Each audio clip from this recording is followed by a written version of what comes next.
Muy bien, hablando de justamente un solo corazón, yo puse como título, La esencia es el amor. Y quiero empezar con la reflexión de la palabra, con una historia que yo me he enterado recién. Ocurrió esta historia en el 2007, allá en Nueva York.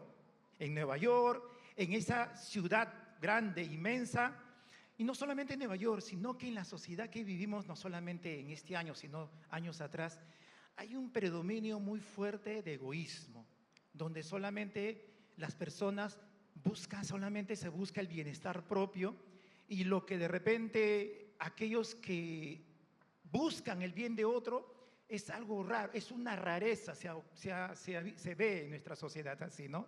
Esto sucedió justamente en la estación del metro, del tren, allí en Nueva York, en Harlem. Cameron Holland era un joven, 20 años, estaba esperando ahí la estación. Ya él estaba esperando a ver que venga el tren, todo ello, y de pronto él sufre una epilepsia. Un joven de 20 años, él sufre con una epilepsia, cae, vienen a ayudarlo, en ese momento lo levantan, y nuevamente tuve una nueva crisis en ese momento, y cae en los rieles del tren.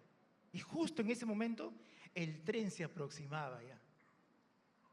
No había forma de ir y sacarlo, no había forma. ¿Y saben qué?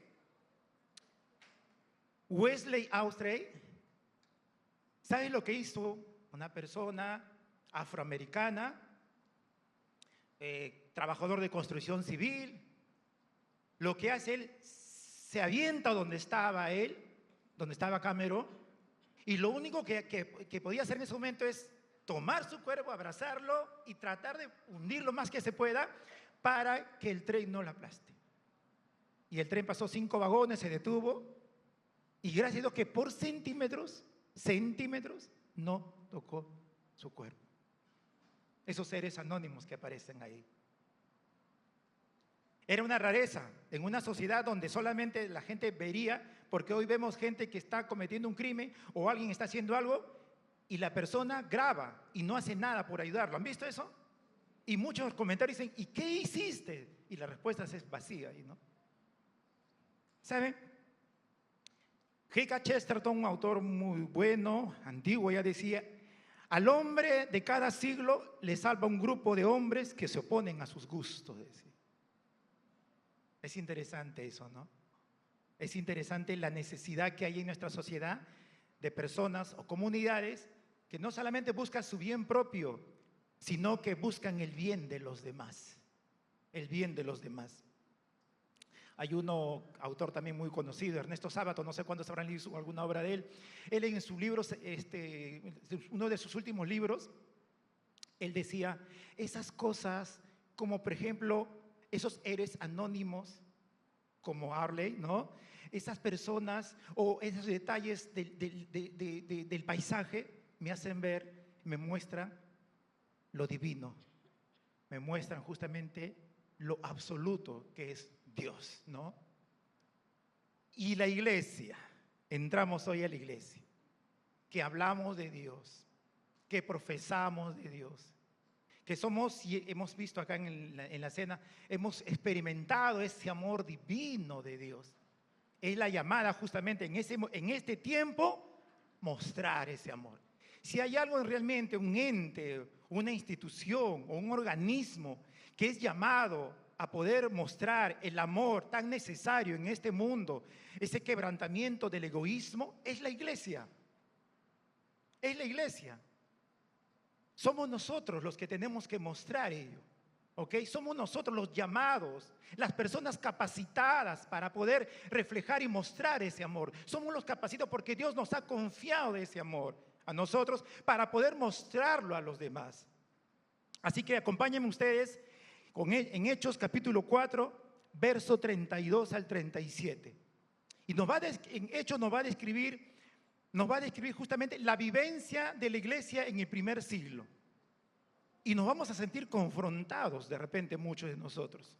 Porque a veces estamos tan lejanos y ajenos a esa vivencia, ¿no? A esa identidad que la iglesia de Cristo tenía en su tiempo y que lo debe tener y que lo muestra de repente algunos todavía, ¿no? Así que acompáñenme para leer justamente con ustedes Hechos capítulo 4, verso 32 al 37.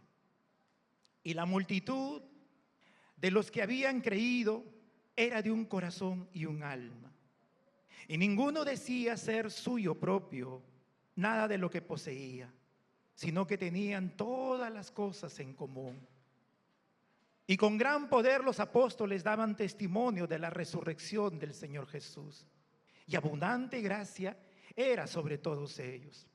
Así que no había entre ellos ningún necesitado, porque todos los que poseían heredades o casas las vendían y traían el precio de lo vendido y lo ponían a los pies de los apóstoles, y se repartía a cada uno según su necesidad.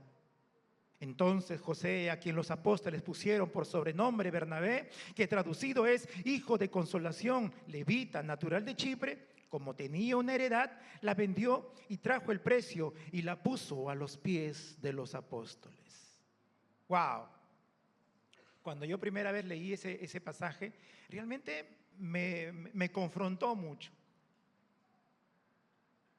Y lo que me mostró era de que cuando uno se somete, se rinde a Dios, como estas personas lo hicieron, se puede ver ese pequeño cielo aquí en esta tierra, ¿no? Se puede ver algunas características de lo que veremos en el futuro, ¿no? Eso es lo que justamente me llevaba a ver este pasaje. Así que vamos a leer juntos, ¿no? Esta virtud de abnegación, ¿no? De abnegación que mostraron los primeros seguidores de Jesús. De tal manera que no buscaban el bien suyo, sino el bien de los demás. Que no miraban simplemente la satisfacción personal o la satisfacción de los propios deseos personales, sino que buscaban el bienestar de los demás. Ante un mundo que vivimos egoísta, ante un mundo donde solamente uno busca nuestros propios intereses y no vemos a los demás, realmente se necesita esta manifestación de esta virtud de abnegación, ¿no? Esa capacidad para poner las necesidades y el bienestar de los otros antes que los míos. Suena raro eso, ¿no? Suena raro porque en todas las instituciones te motivan a que cada uno pueda lograr sus sueños, alcanzar sus metas y todo ello, ¿no? Y a veces se hace no con el fin de poder ser de bendición a los demás, sino de poder disfrutar simplemente de la vida. Y cuando la iglesia es llamada a mostrar ese amor de Dios, ese amor que fue derramado también sobre nosotros. La multitud de los que habían creído, empieza este pasaje. ¿Saben? Los que han creído, aquí fue una multitud. Acá también esperemos que sea una multitud. ¿Correcto? Va a mostrarnos características de lo que una persona que ha conocido al Señor tiene y tiene que mostrar. Y si de repente hay una lucha porque nos hemos criado de repente de una forma egoísta, nuestros padres nos han inculcado de repente sin querer, a veces en un mecanismo de defensa, nos han criado de velar por ti mismo, de no confiar en los demás en este mundo maligno. Es cierto, no fue la intención, pero a veces lo que forman justamente es un corazón que solamente busca la satisfacción personal. Y a veces cuando venimos acá nos es difícil ello, ¿correcto? Nos cuesta ello. Nos cuesta desprendernos, nos cuesta darnos lo mejor para los demás inclusive, nos cuesta, y tenemos que entender que Dios ha empezado una buena obra, pero la va a perfeccionar. Pero hoy lo que Dios quiere es que aquello que de repente aún tiene que ser mejorado o arreglado, pongamos en las manos de Dios. Y podamos orar también: Señor, ayúdame, porque me cuesta a mí poder ayudar a otros, me cuesta, no me es fácil. De repente uno más simple diría: Señor, soy puñete, Dios, yo no quiero ser así, ¿no? ¿Ok? Porque a veces creo que eso se entiende más, ¿no? Ahí reaccionaron más las personas. ¿Ok? Entonces, eso es lo que Dios dice. Entonces, los que habían creído, viene justamente ello. Era de un corazón y un alma, dice. Era de un corazón y un alma. Qué lindo, ¿no? De un corazón y un alma. Que pueda yo sentir el dolor de los demás. Que no pueda ser indiferente ante el dolor de los demás. Que no pueda ser una estadística más. Porque a veces en esta sociedad tan violenta, cuando uno ve la noticia y ve llorar a las personas por un ser querido que ha fallecido inclusive, o ha sido asesinado, o ha sido robado, y ve la madre llorando, o aquel joven de repente llorando, tanto se ha normalizado la violencia que ya no nos inmuta, ya no nos quiebra, ya no nos preocupa. ¿No les ha pasado a ustedes que normalizamos ello ya? Y tú ves una madre llorando desgarrada, ¿no? Desgarradamente por la pérdida de su hijo que ha sido asesinado y solamente lo vemos como estadística. Sí, está violenta la ciudad, dice. Ya no nos quebramos. Nuestro corazón pierde la sensibilidad. Pero acá la Biblia nos insta justamente, nos dice de un corazón y de un alma, dice. Yo aquí quiero hacer un paréntesis, porque a veces me pasaba eso a mí. Yo también quería tener eso en mi corazón. Cuando venía yo a la iglesia con tantas cosas, mucho sufrimiento, a veces llega un momento donde pones una caparazón, ¿no? Como mecanismo de defensa. Para que no te dañen, a veces uno dice, no, voy preparado, ¿no? Y hay otros que toman más postura todavía, ¿no? Antes que me hieran, hiero, ¿no?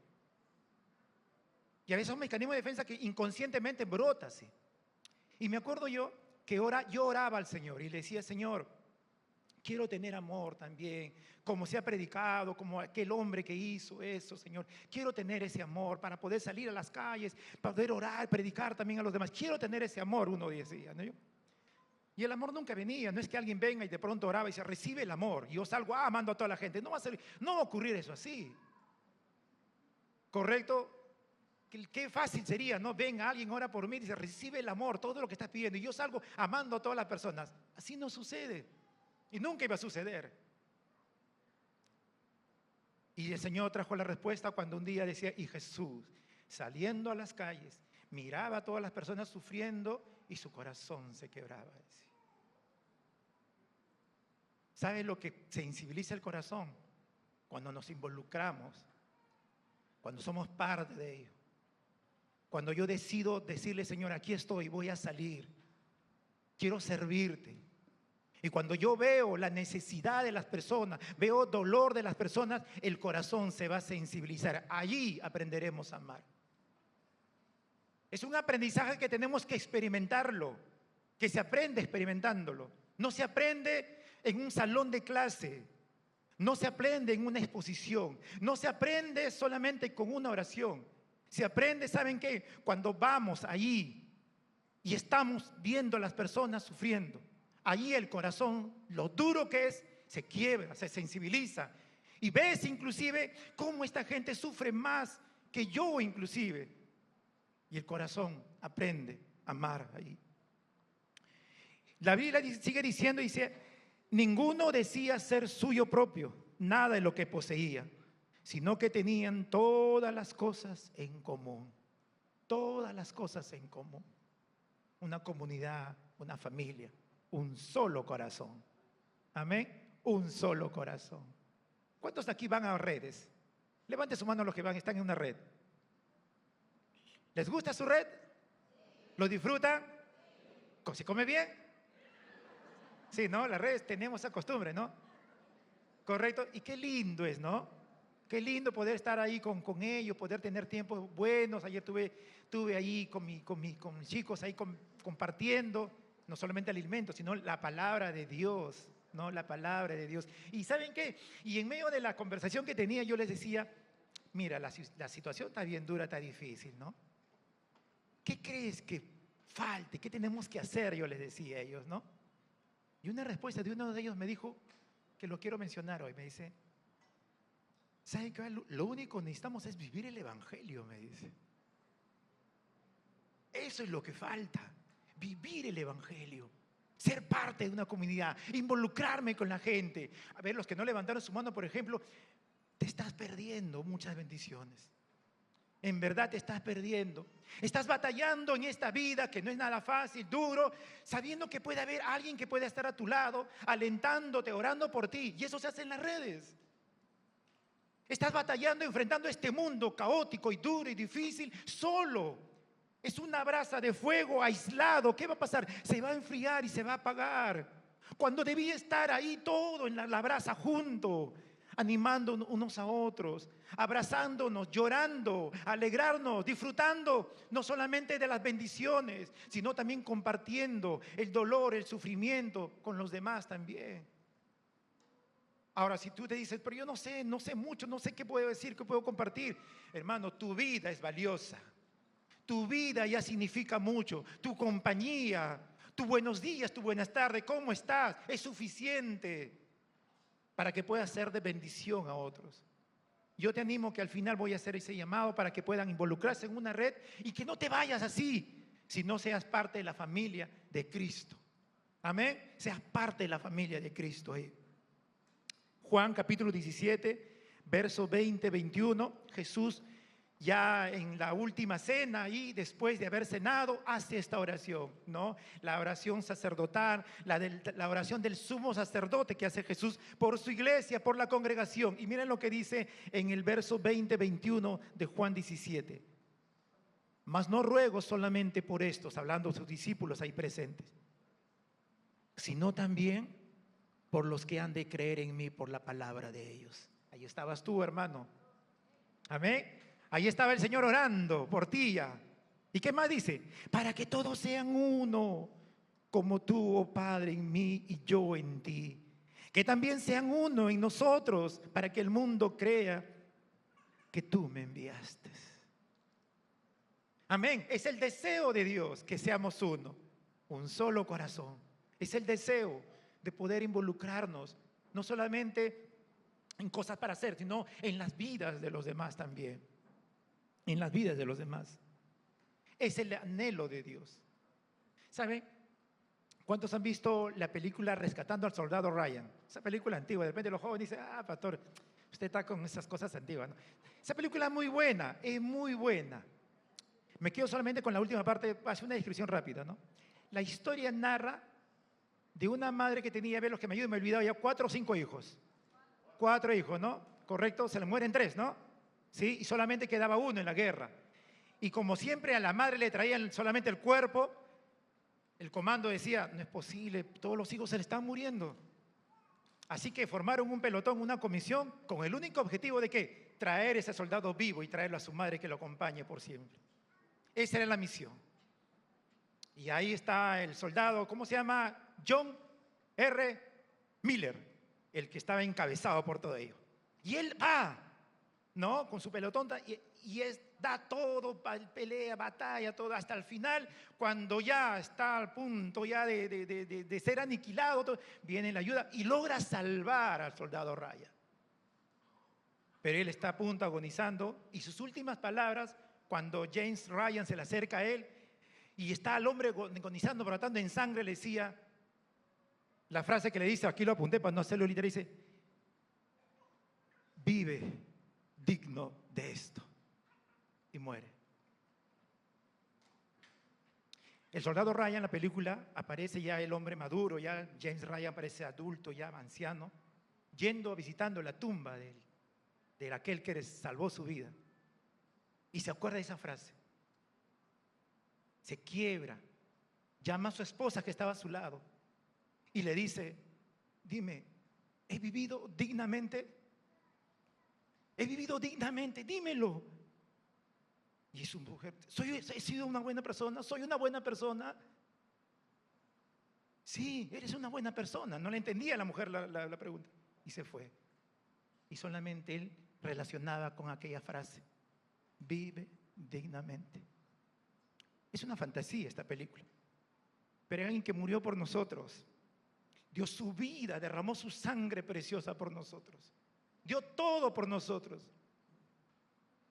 Él merece que vivamos también dignamente como Él quiso. Amén. Amén. Y cada vez, den un aplauso al Señor Chilo.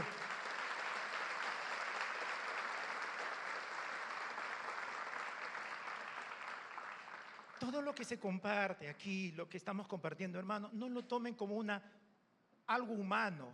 Es el corazón de Dios. Es la iglesia del Señor así vivía y así debemos vivir. Es el anhelo de Dios.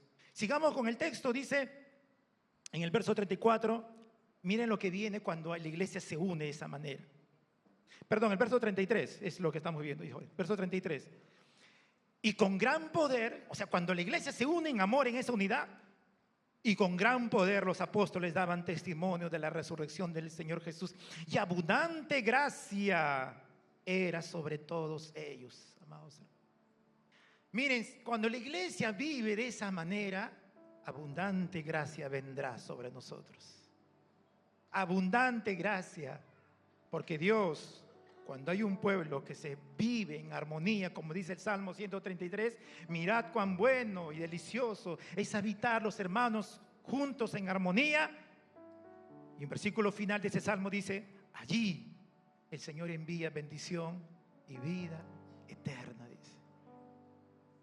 Amén. Estamos perdiendo bendición y vida eterna cuando vivimos aislados. Cuando el Señor quiere que vivamos unidos como familia, porque somos familia. ¿Ustedes creen que ese título que nos decimos, hermano, buenos días, hermana, es un título nomás? No, Dios ha muerto para unirnos y hacernos parte de su familia. Tú eres mi hermana, tú eres mi hermana, tú eres mi hermano. Somos hermanos de un mismo Padre. Amén. Una familia. No perdamos eso, somos una familia. Una familia.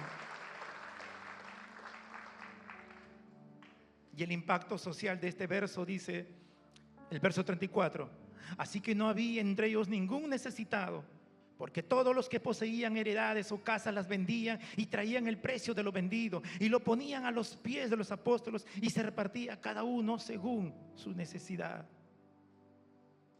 El impacto social que la iglesia haría, hermanos, olvídate. Sería tremendo, hermano. La iglesia del primer siglo, de la que estamos mencionando, no tenía internet, no tenía micrófono, no había transportes masivos como la que tenemos hoy, no tenía todo lo que hoy podemos tener. Y se enfrentaba contra un imperio poderoso, inmenso. ¿Acaso pudo vencerlo? Roma tuvo que rendirse a los pies del cristianismo, ¿correcto? Roma tuvo que rendirse. La gente que era pagana y que odiaba al cristiano, cuando veía el amor que se desprendía de ellos, se rendían entre ellos y decían, yo quiero ello. Era tremendo, hermano, realmente. Y no había estrategias nuevas, mira, si hagamos esto, ¿qué te parece? No, no había nada, simplemente ni esa estrategia, porque el amarnos unos a otros no es una estrategia para alcanzar a otro, es nuestra esencia y debe ser nuestra esencia, porque un hijo de Dios debe amar a los demás por naturaleza. Amén. Debe amar a los demás. Y yo culmino con una mención de una historia del primer siglo justamente. El escritor César Vidal narra una historia que él tomaba, creo que de la historia eclesiástica de Eusebio de Cesarea, dice esto. Y es muy interesante esto. ¿Saben? En el primer siglo también había epidemias como la que pasábamos nosotros en el 2020. Y en el primer siglo apareció justamente también esas epidemias. Ya imagínense que no había medicina descubierta, la mortandad que había allí. Fuerte era terrible.